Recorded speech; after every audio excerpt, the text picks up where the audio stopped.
Hey guys, good morning. Quick video for the morning stuff I'm looking at.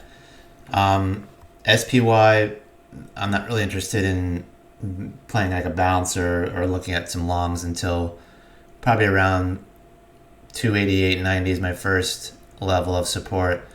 And then maybe, which I don't expect we'll get there today, but who knows with this market, maybe 287.70 area. Just looking at different areas. As the market opens, we'll watch the charts start to form out and the movement will gauge the movement. But those are a couple levels I'm looking at. ITCI we talked about.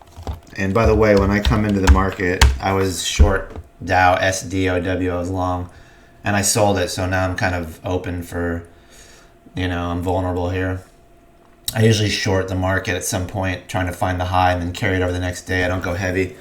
And if I have an intraday profit because that short position was taken early, I usually sell out. So if I'm in a couple thousand shares of SQQQ and I caught close to the low and the market starts to sell off into the close, I usually scale out of 80% of it. I carry a little bit over. I had some SDOW this morning and I sold it at 32.33, I think it was. And now I'm kind of vulnerable. I have no real short positions. ITCI, it's already tried to gap up this morning, but we're not chasing this stuff.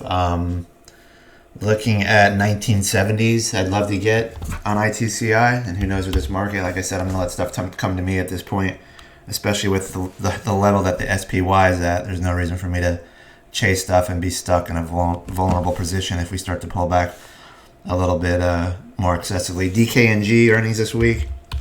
I can't remember exactly when they come out. No real interest until 2230s. We're at 2330. Has to come in another point for me to take an interest in that. MYOK, huge gapper this morning. I shorted a feeler of 10 shares. This had some news from the FDA on a stage 3, but I think a lot of it might be baked in. They did run it recently. I think they weren't expecting this announcement until early June. It came out a little bit early. Pretty good short interest in the account or in the stock. I think it's around 30%. So you're probably not going to have a continuation move if there is a sell-off to the downside until tomorrow. And you'll probably have supports on, decent pullbacks. So I'm looking to short it again intraday with a stop. I don't do that in pre-market.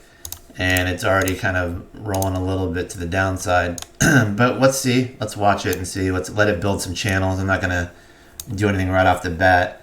I want to see how it kind of, how the intraday chart starts to form on it before I take a short position. But like I said, with the amount of shorts in there, it's probably got some intraday support. So we have to be careful with this one.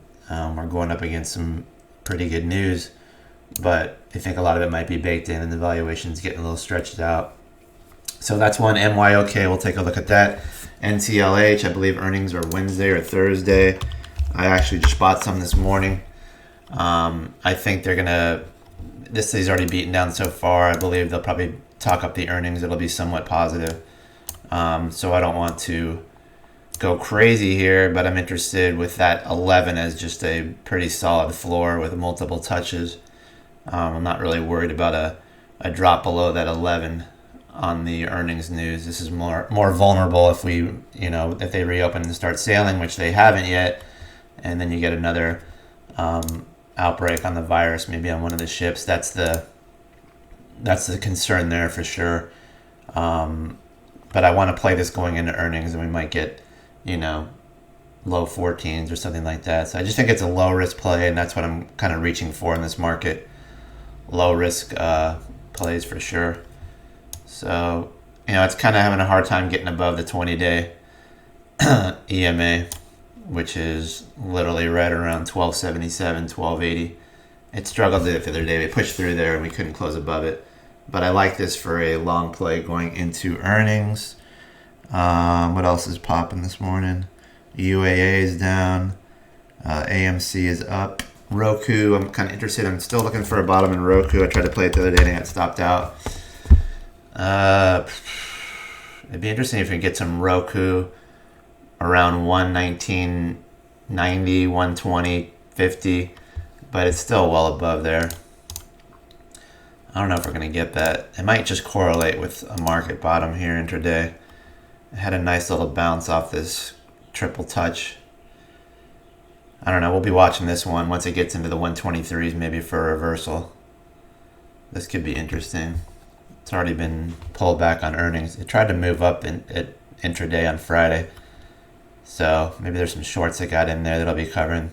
So it should be stable today. I don't think you're going to see a big continuation move down on Roku, but we'll keep an eye on it. 123s on Roku looks interesting.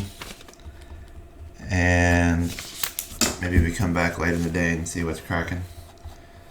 And that's about it for now, guys.